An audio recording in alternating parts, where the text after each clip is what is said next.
Right now, all the love is towards this living legend actually sitting next to me.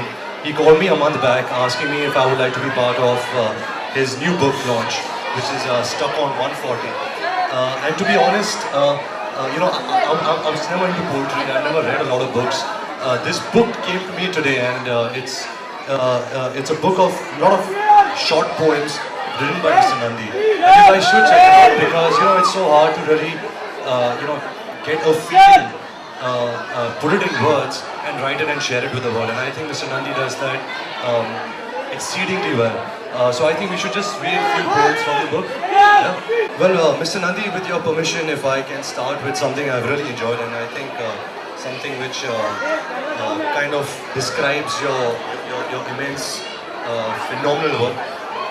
So do pardon my reading of the poems because I'm not as eloquent as the people on the stage right now, but I will try my best. So poems are never about words. You reach inside a forgotten memory, revive it, part lie, part truth, and piece it together convincingly. Can you speak a little about this? What did you mean by something like this?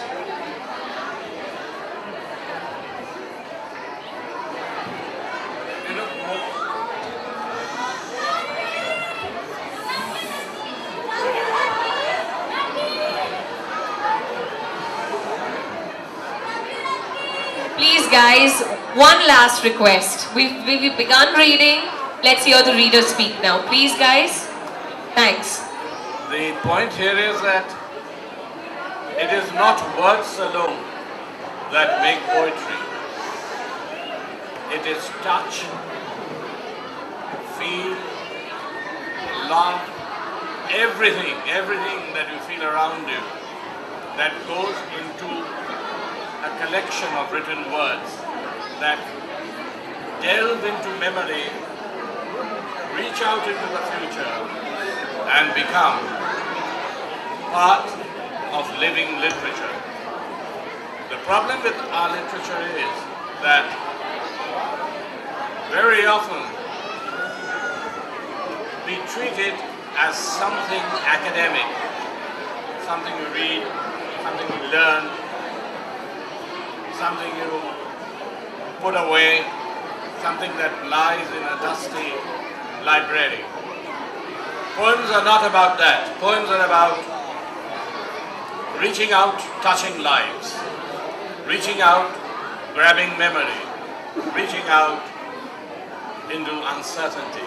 That is the magic of poetry. Well said, sir.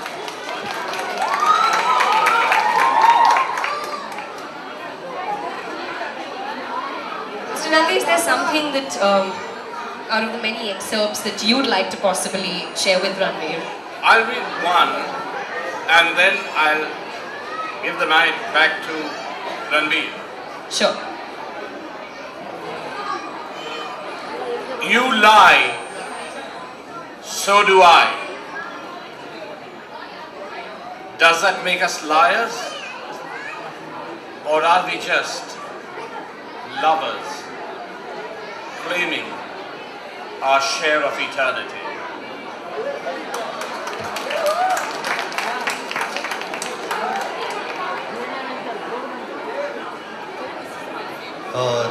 There's another one, sir, that I would like to sing. Every time I try to get lost, the unknown street I take finds its way back to you. Is it me or is it you today who is lost?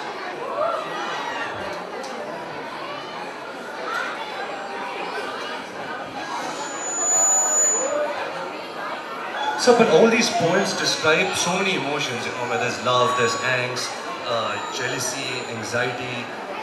How do you put it in words? How do you just kind of know what you're feeling and put it so simply in words because it's so easily relatable and something that even I can understand? I try to use the simplest words.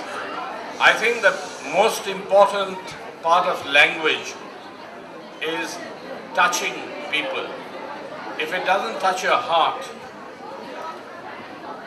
whatever you do with your brain, you will still never respond to it. And I saw The Dark Knight yesterday, and if you just listen to the cadenza of language there, how people talk, each person's language brings alive, each person's dialogue brings alive an entire continent of emotions. And you realize that words are not always what you think they are. Words have layers. You go from one layer to discover another layer. Kushan saw, my son, he saw The Dark Knight twice. And the fun of seeing it a second time is that you discover nuances you may have lost the first time. That's the magic of language. Mr. Nandy, if I may, I'm sure a lot of people here are intrigued by the title, Stuck on 140, and this is all for the youngsters here, so you guys just better listen. One of the great disciplines of poetry has been how to structure it. Some people have structured poetry in terms of iambic pentameters. Some people have structured poetry in the form of sonnets.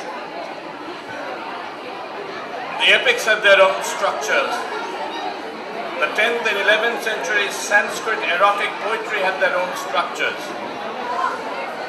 I went with the simplest possible structure of today. I went with 140 characters. What you and I and all of us, you're not on Twitter. Most people tweet with 140 characters. That was the discipline of this piece, of this entire poetry here. So that you can SMS it, you can tweet it, you can do whatever you want. And I think part of the magic is not just the words that are said here. It is the words that remain unsaid. That is what makes poetry. Ranbir, do you think that this is a book that's going to stay with you for a long time? Absolutely. I mean, I wish I had got this book, when I was really young, because I could have SMS all my girlfriends and kind of flirted with this book. But it's never too late. So guys, please check this book out because it can really be useful. It can teach us something about love, something about life, something about romance. And I think there's nobody better to learn it from the man himself, Mr. Pritish Nandy. Mr. Nandy, you've always done things that sometimes shock people. And a lot of people are going to be shocked reading some of the poems that are contained within the pages of this book. Is that intentional?